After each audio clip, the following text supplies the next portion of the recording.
why do you think the Axopar 38 will become the next legend and the next boat of choice in the 35 to 40 foot size range?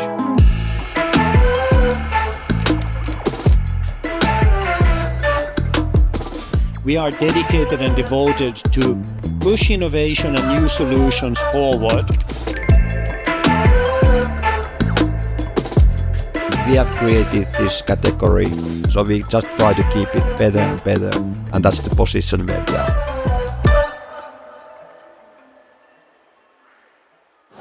Right, I've got 7 questions, 3 or 4 for each of these gentlemen, and as I say, do feel free to pitch in, that's fine. Jan, the first question to you, in fact I'm going to put these questions up there so that you can actually see what I've asked these gentlemen. Yeah. So from 100 meters, Jan, most would agree the Axopar 38 has strong visual resemblances to previous and existing models. But from the glass surfaces to the GRP structure and the metal parts, everything about the Axopar 38 is entirely new. Of all the differences and improvements made, what are your personal top 3 most important features about the new boat and why? So, to me, the number one is the things you don't see. So, drivability, handling, agility, adaptability to any changing sea state conditions, to be able to safely and securely take people to a designated destination at any time around the season, any time around the day, in any sort of conditions. So, and that's probably where we are really, really strong, the collaboration with Navia and Jarkko and us, that we are so devoted to going into the details to understand what it takes to make one of the best handling boats in its genre. And the amount of work that has been put into that to make that happen is something nobody will ever see. Nobody will ever be able to comprehend the round of work, the thousands of hours on the water, the countless CFD calculations, the skills the guys have put in our team to understand behavior and to be able to translate that into a data stream in a way to create something new that is still reliable and traceable.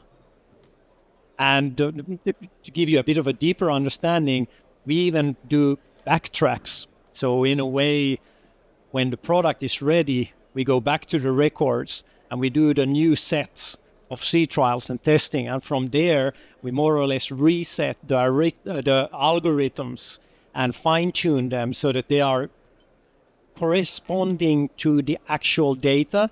And that will then help us for the next generation of products and the next model again. So that's the one. The one thing that you don't see is the drivability. Also, earlier, Jarkko, you were talking about the software that you use.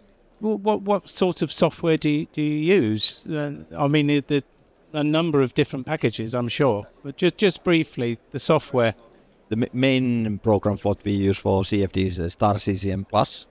It's basically I would say the best in the market. Works on top. What was the name again? Star CCM Plus. Right. That's what we use for the CFDs, and of course, it's just the software. If you put bad info in, it gives you bad info out. So basically, that's the thing. What is the key? That backtracking. That's what Janne said. That's the key for us, that we understand the long history what we have been doing with the step hulls, and then we do put those new numbers, new information in there. We can constantly improve. I think in the history of Axopar, we have improved maybe 30% of the efficiency of the hull. 30% of the original Axopar. Exactly. Hull, would you say, has exactly what was already evolved in that? Exactly, exactly, and that was a market leader in that time. But in that, it doesn't. It say that okay, we stop here. It has been countless hours. Didn't stop development in there. Yeah. Okay. Actually, talking about that 30%, your question, Jarkko, was with the 38. you've only got to look at the bow to see the increased flare and the more pronounced chines. I mean, you can see that quite easily. Tell us about any of the other changes and improvements made to the whole form and hydrodynamics, and what were your reasons for doing so? Just a couple of ideas, deeper ideas. Yeah, I think there was a few things in the previous 37 what we discussed with Janne a lot regarding the drive angles. So nuances, it's a more feeling, not so much as any issue, but more as a feeling. What we wanted to do is that in a trim phase, so speeding up, we wanted to lower down a trim a tiny bit, and in the top speed we wanted to get a little bit more trim. So we talk about 1 degree. So that was the key what we wanted to do. That like in the top speed, let's say above 14 knots, that it doesn't drop even more down what it used to do. So we keep the power up. That's kind of 1 degree. So it just feels a little bit more safe. It feels a little bit more strong in the water. But these are the things what we do in there. Yeah. Okay. So that's more or less. So if I continue on it, so that's like now we're talking about attitude. So more or less how the boat behaves, the poise of the boat. But then in conjunction with that is the complete oversized stringer systems that we have further involved into the boat, that then in the areas that counts, the boat is way more stiffer than any Axopar we've ever done. Together we've worked 1 year extensively to understand sound insulation and noise, how noise travels of engine, of wind noise, of slamming. And that also together with the CFD has had significant improvements, because we can understand the pressure points on the house and we can disperse pressure points. So when we are landing, so basically when we jump in a boat or we are in heavier seats, we land, we can see where the pressure is happening, where the max loads are. So we are currently much more detailed in that kind of things, what is actually happening when we do different things. Yeah, so that's probably one of the main differentiators of what we want to do and what we are currently doing that many others out there don't do. They more or less make the boat float, make it go forward, happy days. But for us, we're just really, really, really, we're nerdy about it. Yeah, I think it's interesting because quite many of the ideas what you see in these hulls, you see similar things in the market. For me, it's funny or fun to watch them because I can see that they haven't understood why we have done those. So they are visually similar, but the reason why they are done are not executed. And I think that's always interesting to see in the market. Yeah, well, I can actually, a bit of a small trade secret, I'm not going to name the manufacturer, but one manufacturer once told me, yeah, we put them there as well, but it's only for show. Yeah, I know what you mean. In fact, that is an amazing segue to my third question, Jan, which is actually directed at you. It's up on the screen now. Unlike some other brands, no names mentioned, Axopar avoids any kind of bling or excess gimmickry to sell their boats. Can you explain why Axopar sticks to the rule of form follows function when it comes to overall design? Well, the general principle of Axopar is getting people on the water and for the customers to have a good experience on the water with friends and family. Boating is one of the most precious thing you do because it's done on your free time. And your free time is the most valuable time you have in life between work. And for us, downtime of a boat is really not something we want to ever hear about. So we are dedicated and devoted to push innovation and new solutions forward, but never to do it in haste or not do any sort of solutions that we don't believe in are long-term, are easy to repair, can be fixed anywhere around the world by anyone, or on the opposite, which will require factory support, subcontractor specialists on site somewhere in Fiji Island, where they have a broken balcony electric system, whatever sort of ideas. And that's why we're just pushing for, we make things that work. Yeah. Simplicity is key. Simplicity is key, but this is where it's very complicated. It's 10 times more difficult to make something simple than to make something very complex. Yes, take your point there. Yeah. So that's where I'm a bit of a pain in the ass with our engineers, because they will give me a nicely executed engineer's dream, and then I will just go say, hey guys, this is, now we know how it should work, now let's make it work. Yeah. It's interesting because if you look around, Axopar, they avoid, where possible, we will avoid the use of electronic actuators, etc. Yeah, manual always works. If we can use... This is a learning from sailboats. Yeah. So more or less on a sailboat, you're out there, you're on your own. You want to just be capable and confident that you can do things on your own and make sure they work. Understood. Yeah. Okay. Thank you. Jarkko, back to you on this one. With the Axopar's 38's roomier wheelhouse, an additional sleeping space, the heavily revised front cabin and seating, along with the standard kitchen model, an optional improved toilet and shower room, has the Axopar 38 now become more comfort orientated and perhaps less sporty and performance minded than before? I think we have to make sure that we keep the performance level up. So that's the key for Axopar as a brand. But then, of course, we want to make sure that we can get all the elements what we need for enjoying the boat. But in the same time, the challenge for us is that because we want to keep the boat in a low profile, we want to keep the driving capabilities high, that gives a lot of pressure how to make those systems function inside. So the luxury elements, let's call them luxury elements, they have been quite difficult to implement. So for us, it has to, we use the extra hour, not to increase the size of the boat, but keep the boat still smaller than competitors and have those luxury functions inside. Just because we keep the main idea of the driving capabilities as a core value. Core value. Anything on that? Yeah. And in addition, actually, so using less material is, of course, number one, more sustainable. To make the same boat with 10, 15, 20% less materials. Everybody knows the benefits of that.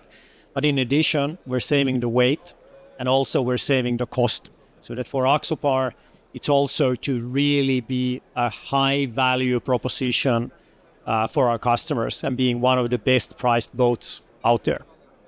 Brilliant. Okay, great. I was so relieved that none of those core values are going to. That's what makes an Axopar. When you drive it, it's all very well looking at them at boat shows, but it's getting them on the water where it really counts.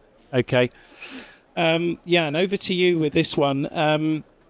The Axopar 38 cross cabin is said to have hundreds of variations, and as a producer of boats, this is by no means easy to achieve. Can you explain, therefore, why offering such high levels of modularity and myriad choices to customers is still part of your future plans and agenda? So this probably comes down to a very basic principle of making the life of a boater as enjoyable as possible and not forcing any customer to buy a standard compromise. Many boats out there are made with single purpose. And to me, the strength of an Axopar is the Swiss Army knife, the multi-purpose use that you can tailor, if I want to use that word, to your own needs in your own region of boating, to your preference. Are you a couple out boating long distances? Are you a family of 5? Axopars are sold all around the world. So to me, that is the number one key to make why we do it. And it's by far, I would say, Jarkko, this is the most complex boat also in the world today. If you just looked at it's just only a 38. Well, as a designer, it's super easy to look this as a product, what is now here. But when we do this kind of module build, that when all the modules are taken in or out and it still looks like a solid boat all the time, that's the difficulty. So the how to make all these options work together that doesn't feel that they are add-ons. Yeah, I take your point. And looking around Boot, there are a number of boats that I use the term origami, which is the Japanese art of folding paper. But the way these boats fold out and fold in, and for me, I want a boat that's a solid hull form. I don't want too many break points in my boat. That's me. And that's where the modularity comes in as a challenge, because if you go on the 38, you will not see the module lines that much on it. But so we've done extensive work to hide all the modules where we fix and where we glue something, or when we make this modularization, so that for a customer, they will never understand it. But the headache it creates for us to make one module that needs to fit not only the cross cabin, but probably also the sun top and the cross top with 3 different aft deck variations, and mold them with the draft angles that are required to get them out of the damn mold in the first place. That's already headache. But this is a culmination of 10, 11 years of modularization on Axopar. If there were one company that would say that let's do the same thing we do today and they start from scratch, I say good luck. You're in for such a huge headache, you will give up halfway. Or the product will look like it's built off Lego blocks. Yeah. No, take your point. Yeah. And in fair to say, we started a little bit more as a Lego box in the start. Yeah, of course. Yes. But we learn, evolve, and we become better today than we were yesterday. Okay, brilliant. Thank you. 2 more questions to go. Jarkko, on the subject of fold-outs and breakpoints in boats, a version of the new activity platforms option is available on the Axopar 38. Some call them beach clubs. They have various names, but we have that on the Axopar 38. We did have balcony doors on the Axopar 45 a few years ago, but this is a development of the balcony doors.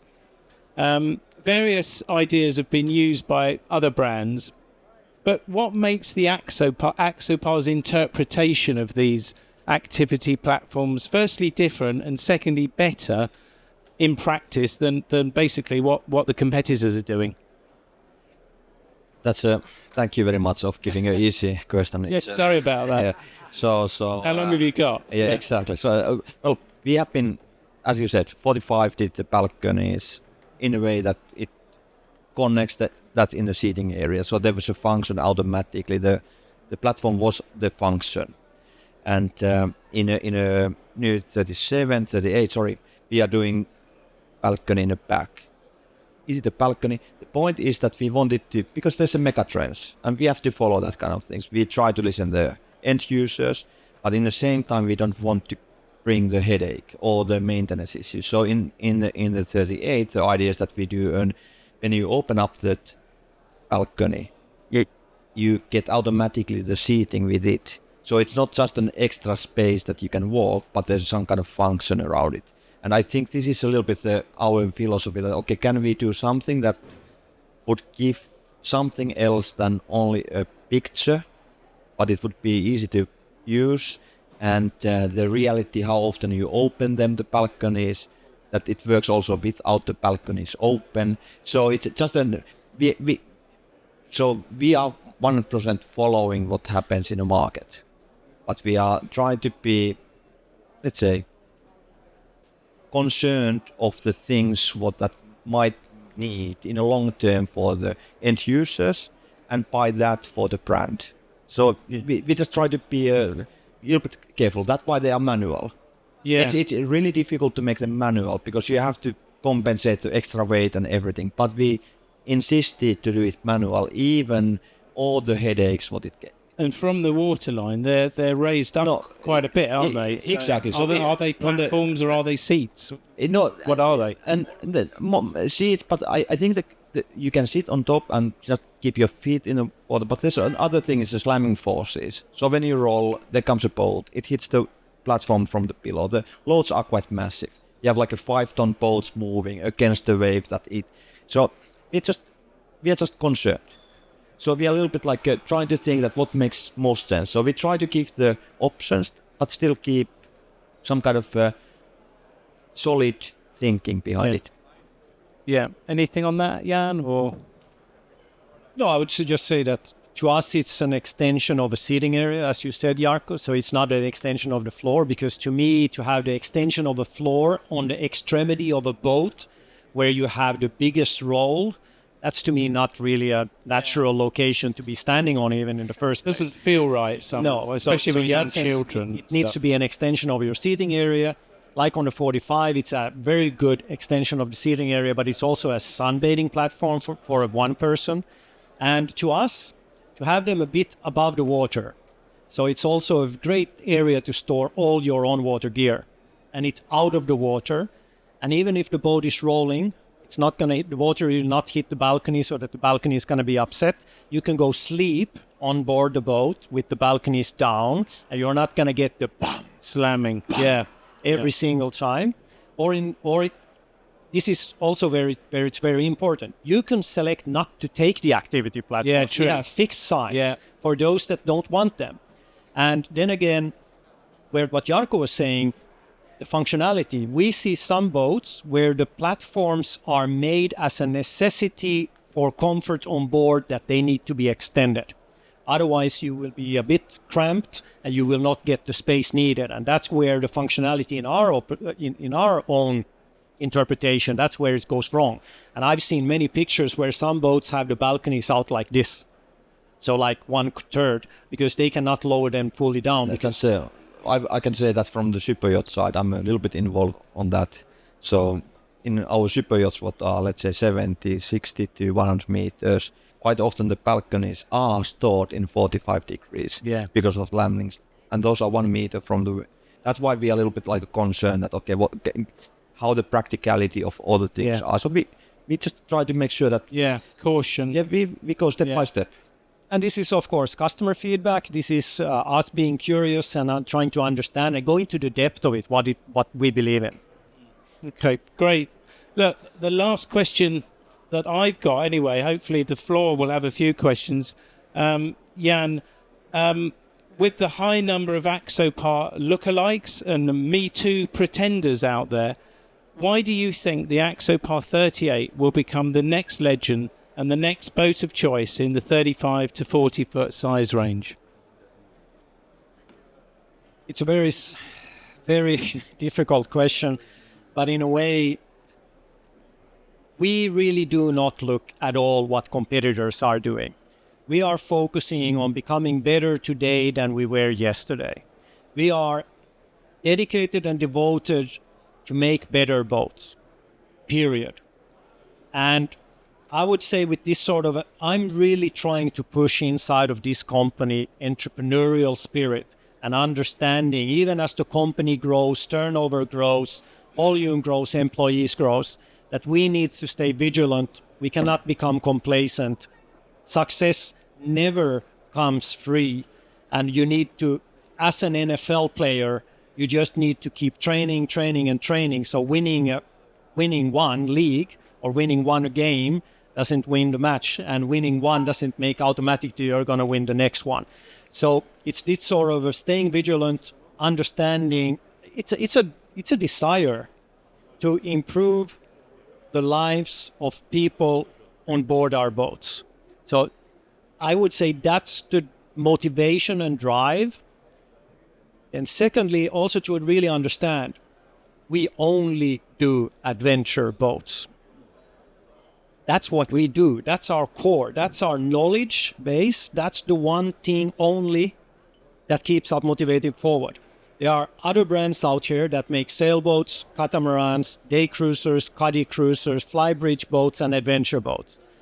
How much do you think they will have 100% attention to make all the details in this one niche that may represent 5% of their turnover? Yeah.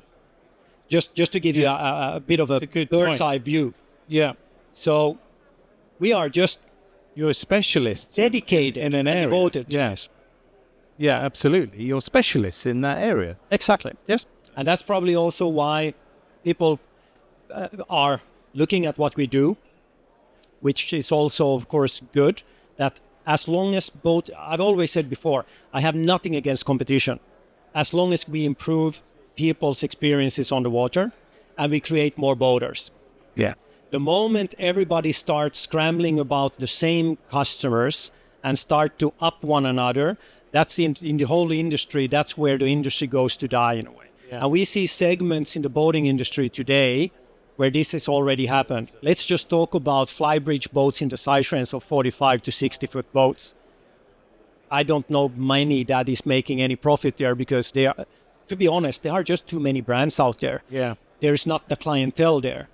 And this is where strong brands survive because they are dedicated to do this one job only. And they focus on it like somebody who is running 400-meter hurdles.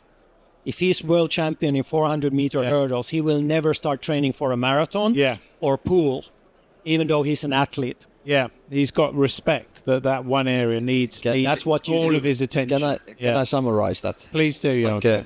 I think the new 38 will be the legacy what we are going to do. So basically, this new boat will have all the characteristics what the old had, and this is the future will tell. But it has all the good ingredients. All the signs are looking I would good. still continue on this. So just so you know, what you see here today, we're still missing 3 models of the range. And 2 models will be launched this year, the Suntop and the Crosstop. And those will also have new features and modularity and layouts that you have not seen on a boat before. In September, likewise, we will be introducing even more modules to the boats, to the whole range.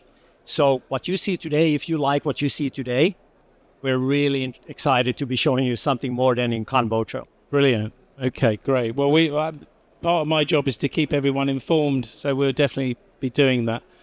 Well, that was the end of this kind of formal bit with our pre-prepared questions. So I don't know if anyone, as I say, they don't have to be design orientated. Anything really. I mean, Mr. Trump is in the news on a regular basis. That's obviously a concern to a lot of European boat builders because most of them sell in the States. Maybe I don't want to answer the questions about Trump. No, fair point, Jarkko. Yeah, silly idea. Why did I bring that up in the first place? Sorry. Yeah, Selling boats to Greenland now, yeah. Yeah. Well, we have a few there already, but I think we need more. Yes, yeah. Lars Akridin from Botliv. Very good Swedish. This was very technical orientated, but if I look behind you, there is this picture of boat the Dream, and you call yourself to the adventure company. Isn't that still very important to sell the dream of boating, or are technical issues more? That is the main driver for people. The experience on water. Probably, when you talk long enough with me, you will see that my story starts somewhere. And then over half an hour, we will find ourselves in a 360 loop and coming back to the beginning. And I said in the beginning, we're here to make people experiences. And we are here to make more people on the water. And for us, we really want to push to show that a boat can be utilized in far further ways than you could imagine if you're not that experienced in boating. So the experienced boaters know quite a lot of what they want to do with their boats already. But for a beginner, a vision would be probably to go to a sandbar, put an anchor in there and do that for every weekend for some years forward until they evolve and become better. But that might not be the key that wants them to go and buy a boat. I'm talking about the US market, for example. But so I want to show the myriad of usability that you can do with a boat or together with an e-foil today that brings you to complete new experiences on the water. And this you need to be able to convey. And you cannot convey this in words. You need to convey it in pictures and in moving pictures. So we will never lose that. Absolutely. It's a core of Axopar. That's the foundation we built on, and that's how we're going to go forward. I think with the Axopars, as we touched on earlier, they're so modular. I always remember that we've sold them to every person has a reason to buy an Axopar, and I think that's contributed to the success of the company. We're selling them to consumer markets, commercial markets, hotel guest transfer vessels, dive charter companies. We've sold them to governments. The Dubai government ordered 50 boats. Everyone has a reason to buy an Axopar, and that's due to the modularity. But fundamentally, it's due to the handling and the safety element and just the pleasure of driving the Axopar. So partly why it's been so successful. Any more questions from anyone about pretty much any? Free to shoot any area. John Higginson. Hi, John of Yacht Styles. So you made 200 changes, or in that ballpark, from the 37 to the 38. Of those changes, how many of those are coming from customers? How many are coming from dealers? How many coming from shipyard? How many from the designers? Where do all these different ideas come from? So, to us, a lot comes from, I personally actually want to be very close to our customers. And one of the strengths is that, or let's say it this way, we've had customers buying explicitly an Axopar because they saw that on an Axopar general discussion forum, I answered technical questions and tried to solve problems for a customer myself. And more or less what they just wrote back, try that with any other CEO or owner or co-founder of a company ever in the boating industry, you will not see this. And this made us the confidence to go and buy the boat. So customer feedback and being close to our customers is critical for us to understand what they see we're lacking and what they want to see improved. And we're just human. We're learning. We make mistakes. So it's also then that when we make a mistake, we just rectify that mistake and never to repeat it again. And that's also how the iteration and evolution becomes pretty quick if you have the right attitude to do that. But out of the 200 modifications, 100 minimum, 100 is probably then coming from own dedication and own will to improve, or the team's will to improve. But I would say probably over 100, because there is no way I can understand how somebody goes and boats in Greenland, or how somebody is using their boats in Fiji, or the typhoon season in Thailand and how they want to protect their boat during that season, or how somebody wants something made easier because they're shoveling 30 centimeters of snow off the boat on a daily basis. These sort of things. You can have a clue, but at the end you will not have the solution for it. So very close to customers. That is, to me, number one for any successful company.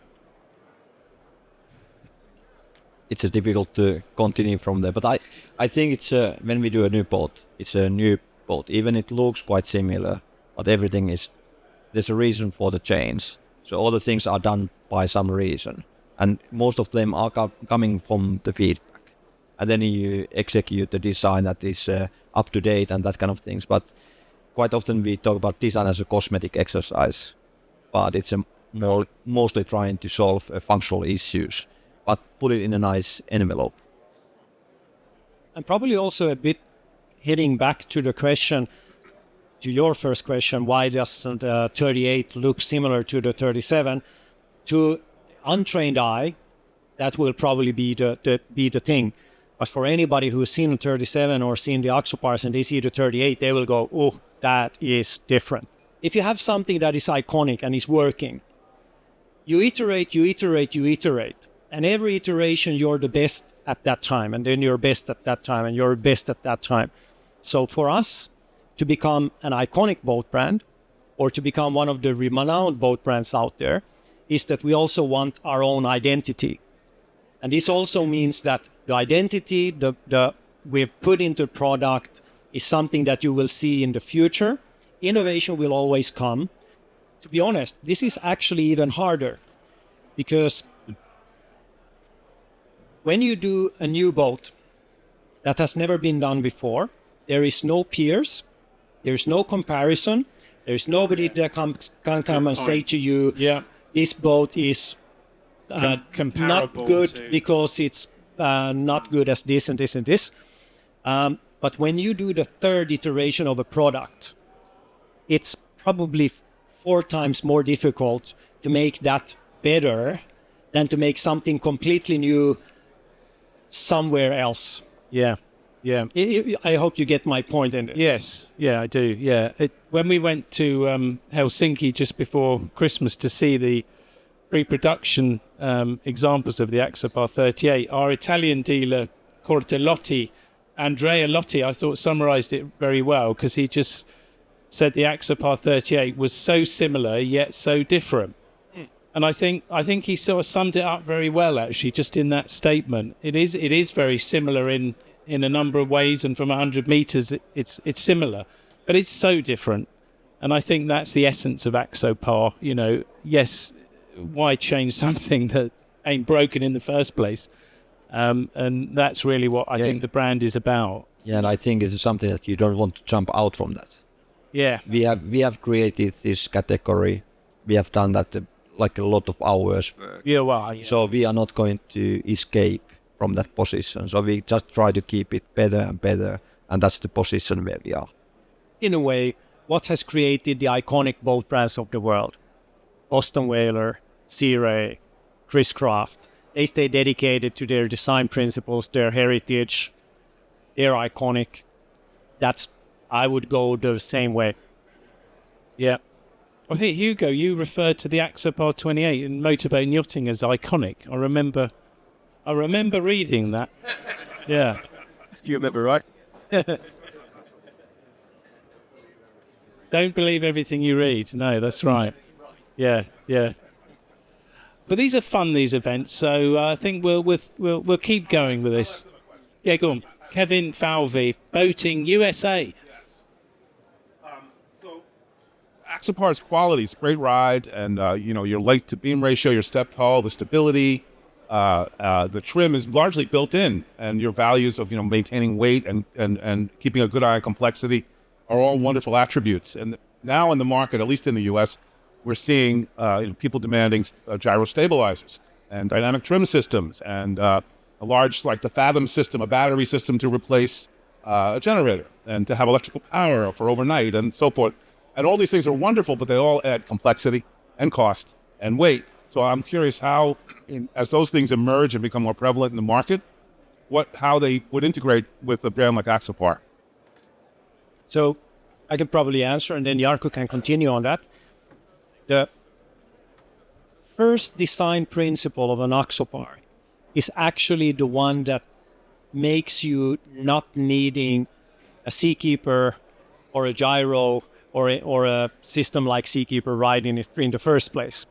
Because having the low weight, also with low center of gravity, when you're in wakes, you're also having a very low mass that is moving, combined with a very low center of gravity, so you don't getting a pendulum effect that you get on many higher boats.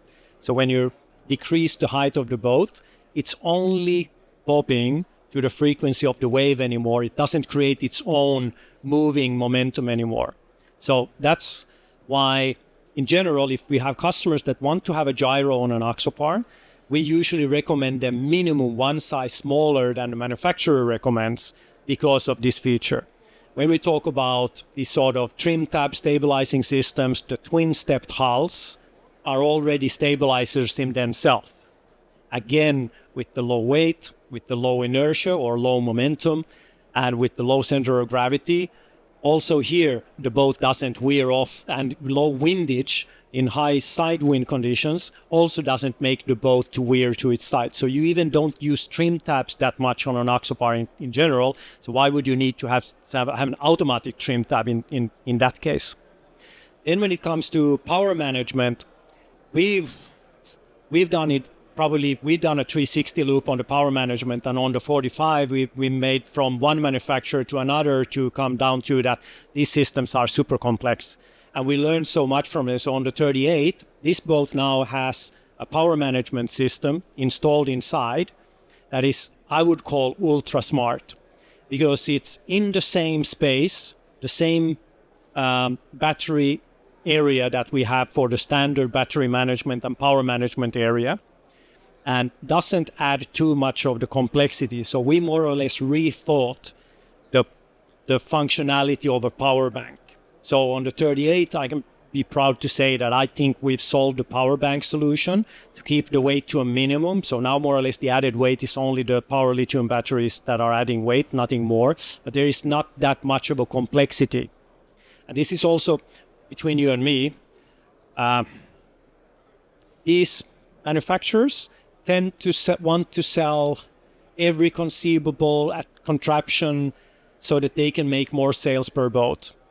Where we're then just trying that, no, we don't need this one. No, we don't need that part. And how can we make this work without that part? And then when you ask it the second time, then it's, well, you don't need it. They were in an automatic mode to sell more. And we really try to challenge what is needed still to have a full-on safe installation, but to really save space, save cost, and save weight. That's on the power management. Erik, Taris, one more question, and then we're going to wrap up, Erik. Yeah, I can say that, of course, we follow what is happening in the market, and we constantly check what should be we want to be in the top of the market. So, of course, all the functions what are beneficial for us, we will use them. I'm an owner of Axopar 37, the Suntop. So soon, owner of 38. So I feel right now that my boat from 2021 is really old. I feel it's not old, but I feel like it's an old boat. Okay. After seeing the 38. Yes. Of course. Yeah. I can see the big differences. Of course, it's a new boat. But I would ask if it's any kind. I would appreciate very much if Axopar could offer a kind of package to retune our old 37 into a more closer to a 38. I would be very, very satisfied. I believe there is a great opportunity for us to do that. Many of the things we've done on the 38 are actually parts that we could do if there's enough demand for it. We could easily probably do like an upgrade package or upgrade kits into certain areas on the boat, for sure. It's a working boat. It does charter with mostly American people in deep Costa Brava. Mm-hmm. So it has been very successful. Everybody's very happy about the display of the elements, and looks very nice still now. But I feel it right now a bit old. Okay. Honestly. Yeah. So this is where evolution of the 38 has done great leaps. But when it comes to the functionality, credibility of the 37, it's still there. It's never gone away. It's still going to be there. And you actually tangent a very good discussion in here. Charter boats, Axopar 37s, and why we keep the 38 and the 37 side by side, because I heard this sort of a discussion, why would we do that? It's clearly evident that we still have customers that want the 37 today. We have so many professional users of boats out there that don't need the latest model, but they need something that is dependent, credible, proven, and functions. So government use, charter. Also one thing that we probably, Jarkko, we don't make too much noise of this, but I believe Axopar is the most sold tender in the world today. I would say so, yes. As a chase boat, yes. And we don't do this on purpose. Our dealers are doing the modifications for the tenders and all of that. But it's just when you do something proper and good, then the professional users will appreciate that. And that's where also how you then gain in sales. Right. Well, I think we're going to wrap up, and thank you very much for coming.